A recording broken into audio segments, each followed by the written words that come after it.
die Here maak, sy verskynings in die midde van jou stryd.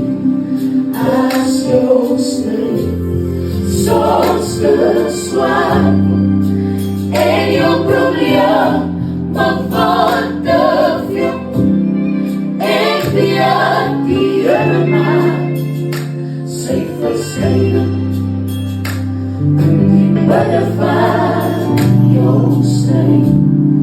Hy kom weer in jou stryd. Hy kom weer in jou benoud, en wie die Here maak, sy verskynings